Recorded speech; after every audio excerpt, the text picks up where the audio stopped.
Uh, Good morning, everyone. My name is Nora Vargas. I'm the chair of the San Diego County Board of Supervisors, and I want to thank you all for being here today to share this information. I think most of you have heard that there's a boiling water advisory that was issued by Cal American Water, directed by the State Water Resources Control Board, Division of Drinking Water, due to some of the samples that tested positive for E. coli contamination.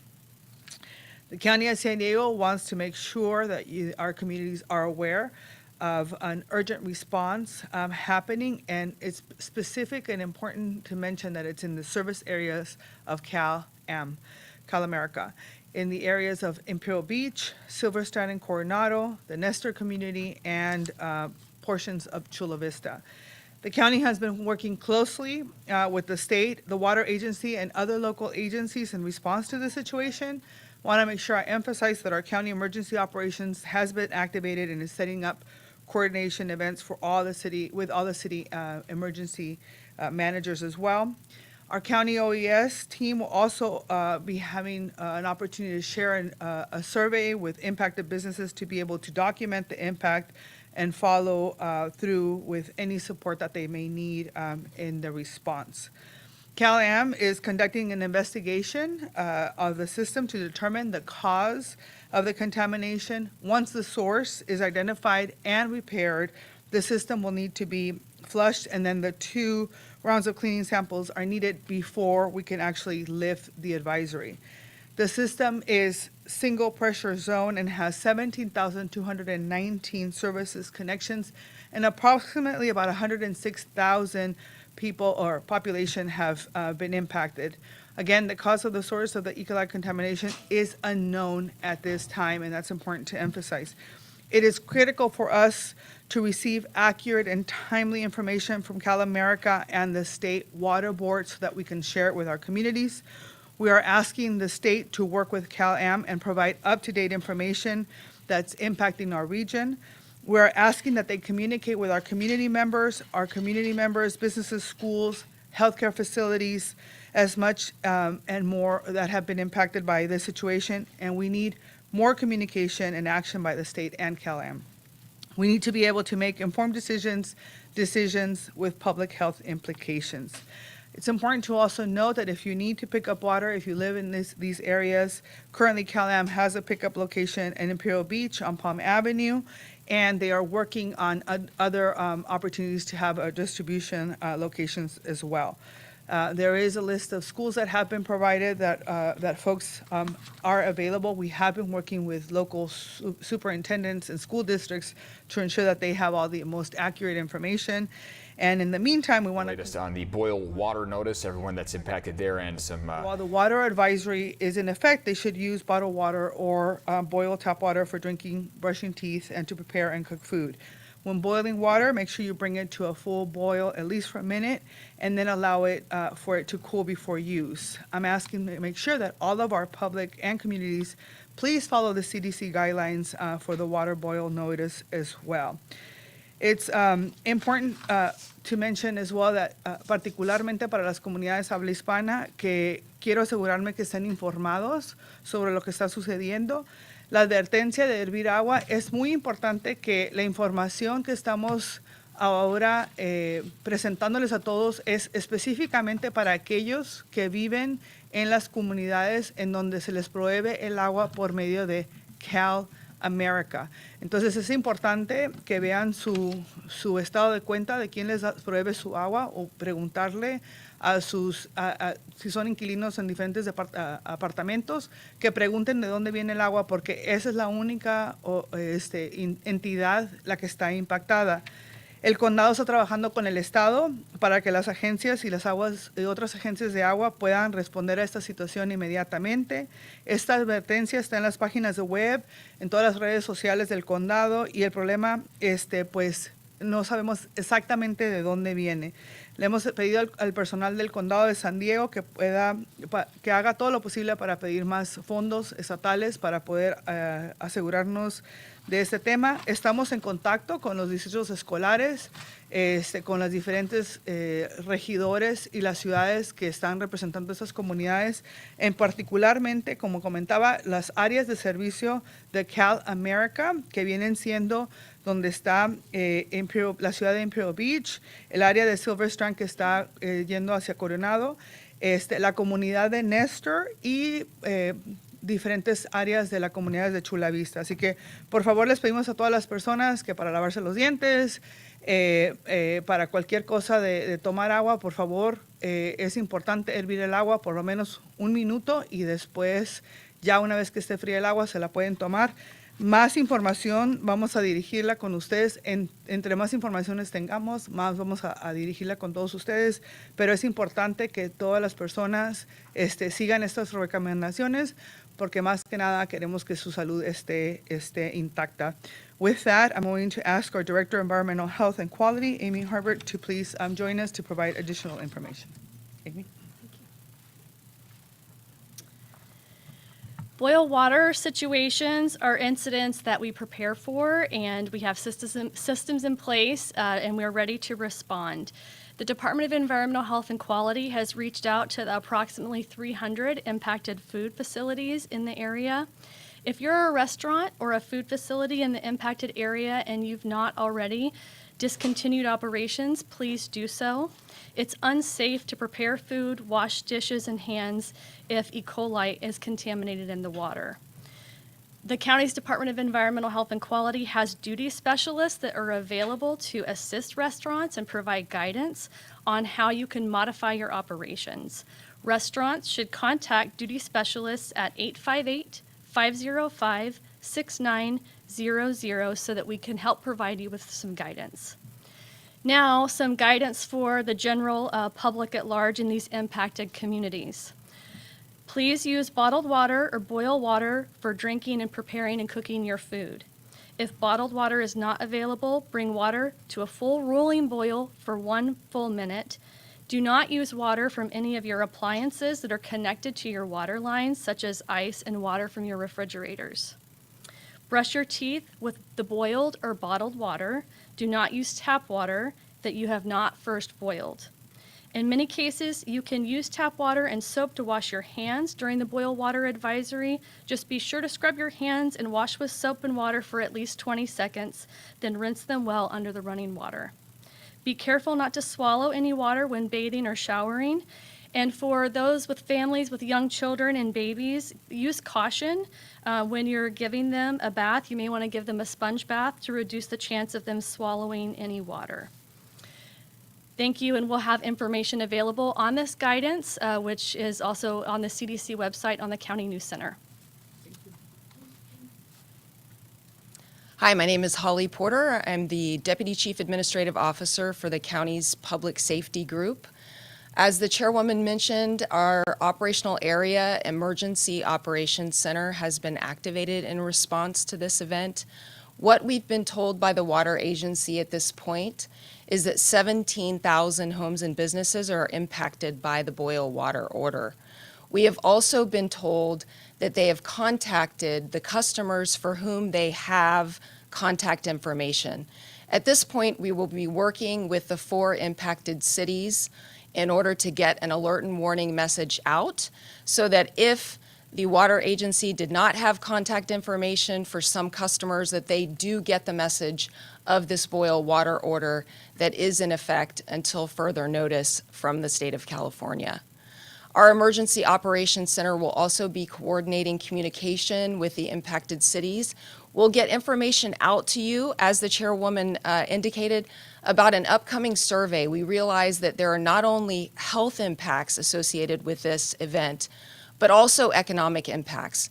She mentioned a survey that we will be posting on our website, and we would ask for your help in getting word out that impacted businesses should start recording impacts that they are seeing related to closed businesses if they're needing to do that in order to protect public health. That will help us at the Office of Emergency Services to articulate to the state and federal government what the overall economic impacts are, and if we meet thresholds, to be able to bring in assistance if it does reach that level. So at this time, I want to turn it over to Dr. Eric McDonald. He'll talk more about the public health implications for this event. Dr. McDonald? Thank you, Holly. Actually, my job was made easy because Director Harbert actually went over the specific things that the public needs to be aware of. I would emphasize that the water is okay for other uses. The thing you don't want to do is basically ingest it, because the bacteria that have been detected can cause gastrointestinal or diarrheal type of illnesses. And if you may use the water for other purposes. I would emphasize specifically that people get in trouble when they forget about the ice maker in their ice machine, if they're brushing their teeth, or if they're bathing small children. The small amounts that small children can sometimes inadvertently ingest can cause, again, those types of illnesses, as we've discussed. A little context is that this is the reason that we, before a major storm event, asked folks to have bottled water and stored water available, because after a storm event, it's not unusual to have potential contamination of water supplies. So we would expect this after a storm, and do hope that people have stored water and to use it judiciously for ingestion purposes and cooking, and use the water from the tap for other purposes. I'd like to specifically mention that we in the Public Health Services have reached out to the facilities that are medical that are in the affected area. There have been 3 clinics, 5 intermediate care facilities, and 28 residential and long-term treatment facilities that have all been proactively outreached by our Public Health Services team. Each of those facilities needs to have a plan and had a plan in place in case there was a water issue. And in fact, we've had no resource needs identified. One specific facility asked for some technical advice, which we've supplied, but those specific facilities have in fact been able to adapt to this boil water event. I think that's all I have, and I'll turn it back to the chairwoman, I think. Thank you. Thank you, everyone. With that, we're happy to answer any questions. Yes, when were you made aware of the bacteria? You wanna share? Around 11:30 a.m. yesterday. Yesterday. And also, so we don't know what caused this, right? Not at this time. I think what's really important is that as soon as we were informed about the bacteria, we got as much information out as we could, working closely with CalAM to make sure that folks who are being impacted know about it. And so we're going to continue to monitor and keep you posted as we find more information. When do you anticipate this being resolved? Well, we are in the process of getting as much information that we can. We are hoping that in the next 24 hours, we'll have additional information for our communities. As I mentioned before, there has to be a process of ensuring that there is no additional particles. Is there anything that you want to add to that? Yes, just to add, the water system has shared with us that in order to be able to be in a situation where the boil water advisory can be lifted, there has to be at least 2 clean samples that come back. And so sampling is happening daily, but you have to have those 2 clean ones before the system is cleared to be able to be up and operating again. Can you touch on school districts? Do you have any information about that? We know San Ysidro had to, decide to close down. I want to thank the superintendent of San Ysidro for, taking an abundance of care based on the information that she had at the time. I think what's important is that we're working with CalAM to make sure that we are very specific about where and what are the school districts that were impacted. And so we're working really closely with them. We just got off a call right now to make sure that they were aware. And so we have a list of the school districts. We're happy to share that with you. But I want to thank the local superintendents. They were on calls last night up until the middle of the night trying to get sure that they get the information. And the important thing is to keep, to continue to provide information to the public, but also to ensure that folks understand that this is really specific to the service areas that CalAM is actually servicing. And so sometimes that may be confusing because of our region, but we're getting as much information out to folks as we can. So thank you for that question. Can you clarify which parts of Chula Vista are under that advisory? You know, that we are waiting to get additional details. It's a lot of the southern portion as of now, but I think we have asked CalAIM to be very specific. They have a map up that you can go and take a look at. And so as soon as I get more details, I'm happy to share that with you. Mike Edison, Channel 8, been asked to ask you two questions. Has anybody been sick? And then the other one was, the mayor had a positive test on Monday. We knew about this on Monday. Why did it take so long? The mayor, I'm not sure. Over in Imperial Beach. It says, the mayor of Imperial Beach says there was a positive E. coli test, came back on Monday. So the information that I'm sharing with you is the information that we have, which is the most accurate information.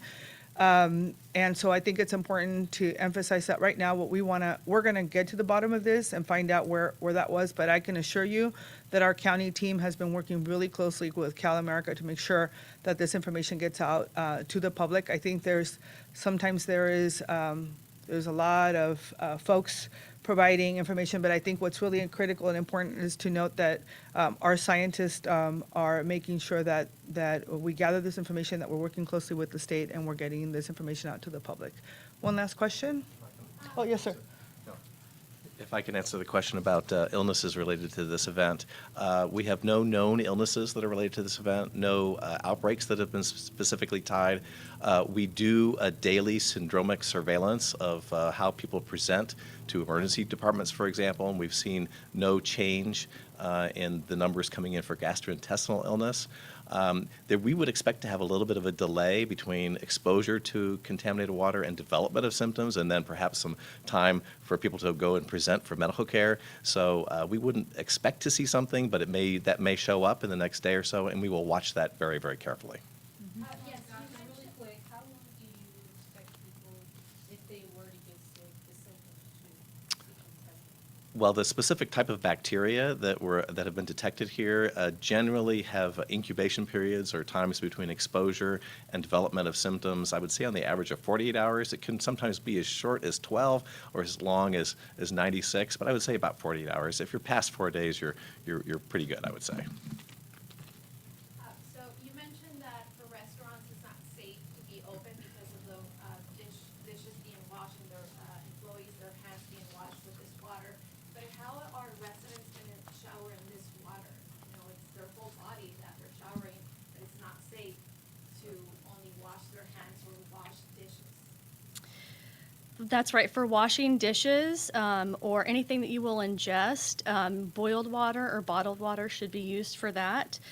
In accordance with the CDC guidance, it is okay for washing hands and showering, just not to allow any of that water to get into your mouth and to ingest it.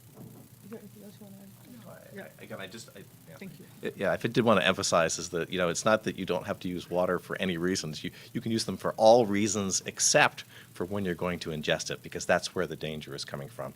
And we ask for a few precautions around specific people who might inadvertently swallow water while they're showering or being bathed. And that's generally young children. But it's perfectly okay to use water for other purposes, non-potable purposes, we say specifically. Thank you. All right. Thank you, everyone, and thank you again to the media for sharing the information with our communities. Extremely, extremely important. Appreciate it. Thank you. Español, perdón, ¿nos podría responder algunas dos preguntas? Sí, claro. Muchas gracias. Para saber acerca de cuándo anticipan que este problema se solucione. Bueno, estamos ahora trabajando con los científicos y con Cal America, que es el proveedor de los servicios, para identificar que ya no haya ninguna partícula, ¿verdad?, en el agua. Una vez que ellos decidan que no hay partículas en el agua, tiene que haber es un proceso que tienen que ellos que aprobar antes de que podamos darle la luz verde a las personas para que ya no tengan que estar hirviendo el agua. Así que vamos a estar al tanto. Esperamos que en las siguientes 24 horas tengamos más información para los televidentes. ¿Y cuándo fue que ustedes fueron notificados acerca de esta situación de la bacteria en el agua? Así es. El condado de San Diego, trabajando con el estado y las personas que se dedican a ese tipo de emergencias, nos informaron ayer a las 11 de la mañana lo que había sucedido. Entonces, en cuanto supimos que esta partícula de E. coli estaba en el agua, dimos toda la información a las comunidades lo más pronto posible. Estamos trabajando con los distritos escolares y pues más que nada para pedirle a la comunidad, ¿verdad? Aquí lo importante es no ingerir el agua. Se pueden bañar con ella, pero es importante que con los niños que son pequeños, que no vayan a ingerir el agua porque ahí es donde pueden tener problemas gastrointestinales y como comentaba el doctor, pueden ser hasta 48 horas antes de que las personas se den cuenta que algo les cayó mal o que les hizo daño, ¿verdad? Así que vamos a mantenerlos informados y tenemos toda la confianza en que vamos a seguir trabajando junto con el Estado y con Cal America para que tengan la información necesaria. Gracias. La recomendación por último para los restaurantes en el área. Sí, la información con los restaurantes es que ellos están trabajando directamente con el condado, ¿verdad? Primeramente vamos a pedirles que ellos llenen un cuestionario de investigación para saber cómo los está impactando, porque no solamente es un impacto de salud pública, pero es un impacto económico para muchas de nuestras comunidades, pero estamos no solamente trabajando con los restauranteros directamente, pero también con la asociación de restauranteros para que ellos tengan la información a lo más pronto posible. Así que muchísimas gracias a todos una vez más. Thank you.